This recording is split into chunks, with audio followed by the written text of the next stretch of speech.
धीरे धीरे हमारे अंदर क्षमताएं पैदा होती हैं। भाई जब तक पहचान नहीं होगी, कहते हैं ना, जानो एक बार, जानो एक बार और कहो बार बार।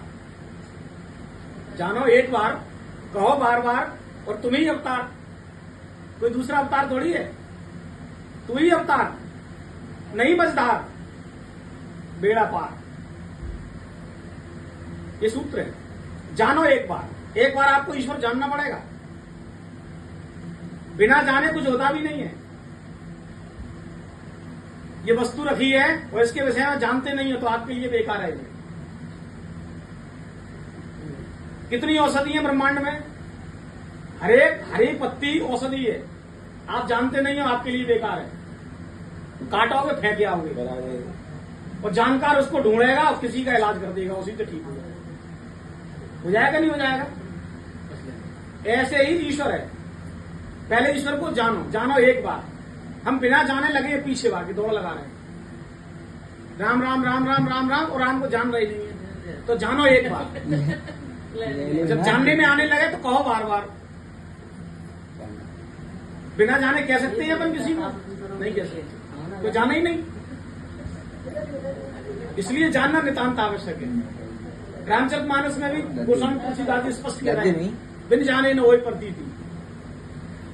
बिना जाने प्रतीत नहीं होगी, बिन प्रतीत होए नहीं प्रीति, और बिना प्रीत नहीं भक्ति करनाई। जिस भक्ति के गीत गा रहे हैं कि हम भक्ति कर रहे हैं, हम भक्त बनेंगे, हम भक्त बनेंगे, अरे भक्त जब बनोगे जब पहले जानोगे। बिना जाने भक्ति कर ही नहीं सकते, बिना जाने भक्ति होती नहीं है। भक्ति को भी तो जानना पड़ेगा।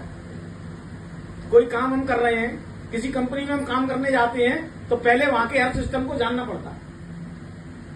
एक लड़की अपने घर से जब ससुराल आती है तो घर के तौर तरीकों को उसको जानना पड़ता है, क्योंकि उसके घर का तौर तरीका अलग था, यहाँ का तौर तरीका अलग है। वहां सोती थी वो 9 बजे तक, यहाँ का तौर तरीका 4 बजे जगने का, उसको जानना पड़ेगा। तो बिन जाने में वही प्रतीत थी, बिन प्रतीत हो नहीं प्रीति, और बिना प्रीत नहीं भक्ति प्रणाई। जैसे जल बिन की चिकनाई, तो जानो एक बार। अच्छा, भगवान को बार बार जानना पड़ता है कि एक बार जानना पड़ती है? एक बार बेड़ा पार, बार बार नहीं, बार बार, बार बार और बार बार। ये कब तक रहता है? जब तक जानने में नहीं आता। हम 1 लाख बार जा रहे हैं, 1 लाख लोगों को सुन रहे हैं, 1 लाख लोगों से समझने का प्रयास कर रहे हैं। क्यों? क्योंकि अब तक हमने जाना नहीं और किसी ने जनाया भी नहीं। ईश्वर को जनाने वाले आपको बहुत कम मिलेंगे। आपको रहने की कला सिखाने वाले बहुत मिल जाएंगे, कैसे रहना चाहिए। ये तो व्यवहारिक ज्ञान है, व्यवहारिक ज्ञान ही देते। ये तो व्यवहारिक ज्ञान है। मंचों से बैठ के आपको घर में कैसे रहना है, इसके साथ कैसा व्यवहार करना है, इनके साथ कैसा व्यवहार करना है, ये इंद्रिय व्यवहार, ये व्यवहारिक ज्ञान है, ईश्वरीय ज्ञान नहीं है। तो महात्मा कहते हैं जानो एक बार। एक बार अगर आपने जान लिया ईश्वर को तो आपको जानने की जरूरत फिर नहीं पड़ेगी। तो जानो एक बार, और जब जानने में आ जाए तो कहो बार बार। जहां मिले जो मिले उससे कहो। कब कहने की स्थिति कब बनेगी? जब जान लोगे। कोई चीज जब जानने में आ जाती है तो कहने में आती है। कोई चीज जब जानने में आती है तो कहने में आती है, जानने में नहीं आएगी तो कहने में भी नहीं आएगी। तो जानो एक बार, कहो बार बार। और जब जानने में आ गया तो तू ही अवतार। ये जितने प्राणी बैठे हैं सब अवतार हैं। जन्मा तो शरीर है, हम तो अवतरित हुए हैं।